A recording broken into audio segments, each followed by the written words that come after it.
आज तो गद्दा बांधकर इस वाले ऊँट की सवारी करूंगा। जय भोले की सारी आने। मैं सुबह अपने ऊँट को लेकर घूम ही रहा था कि मुझे रास्ते में ऊँट लेने वाले मिल गए, तो मैंने अपना ऊँट बेच दिया, जिससे अब मैं नया आईफोन लाऊंगा। पैसा ही पैसा होगा।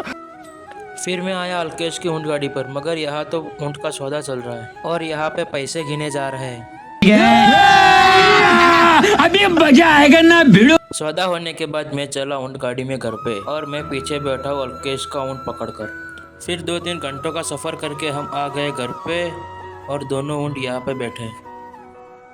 The next day.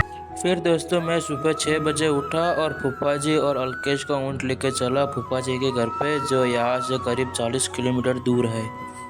तो यहाँ से दोस्तों हम जा ही रहे थे कि मुझे भैंसों का झुंड मिल गया आगे। भैंसों का झुंड जैसे ही पीछे छोड़कर हम चले तो आगे मुझे ऊँटों का झुंड मिल गया और इन ऊँटों को देखकर फूफा जी का ऊँट खींच करने लगा।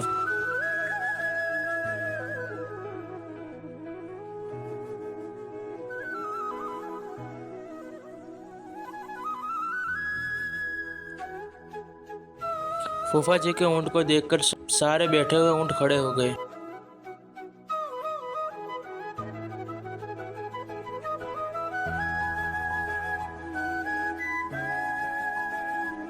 और फूफा जी का ऊँट बार बार खींच करने लगा।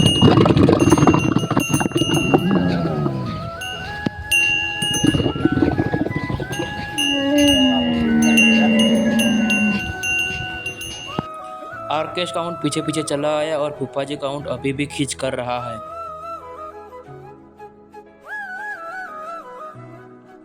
फिर थोड़ी देर कच्चे रास्ते पे चलने के बाद हम आ गए पक्के रोड पे।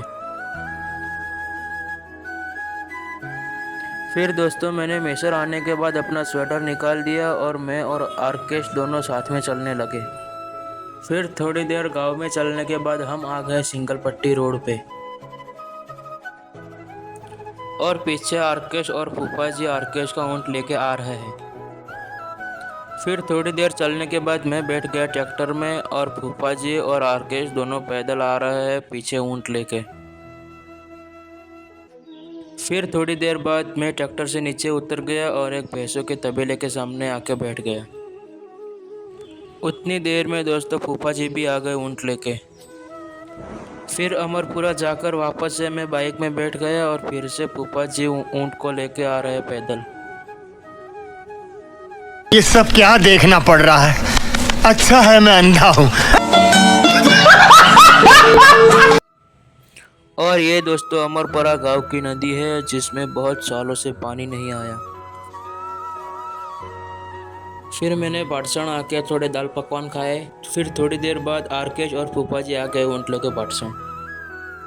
इधर ज़्यादा ट्रैफिक है इसलिए आरकेश का ऊँट बसों से और बड़े ट्रकों से बहुत डरता है, इसलिए हम हाईवे छोड़कर पाठशाण गांव में से होकर निकले। फिर फूफा जी ने बोला कि तू टेम्पो में बैठ जा हमारे पीछे ऊँट लेके, क्योंकि यहाँ से गांव बस 5 किलोमीटर दूर था। फिर मैं आ गया फूफा जी के गांव में और पैदल ही चलने लगा फूफा जी की घर तरफ। फिर थोड़ी देर आराम करने के बाद करीब शाम के 5 बजे मैं आरकेश फूफा जी चेतन निकल गए नीम का चारा काटने। फिर मैंने नीम के पेड़ पे चढ़कर नीम का थोड़ा चारा काटा। फिर फूफा जी जो बड़ी डालियाँ थी उनको छोटा कर रहे और सारा चारा इकट्ठा कर रहे और फूफा जी का नया वाला ऊँट इधर खड़े होकर झाड़ियों में चारा खा रहा है।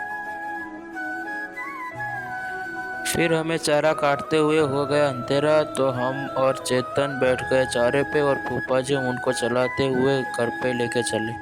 फिर थोड़ी देर बाद हम आ गए घर पे और सारा चारा इधर डाल दिया। जय भोले की सारी आने।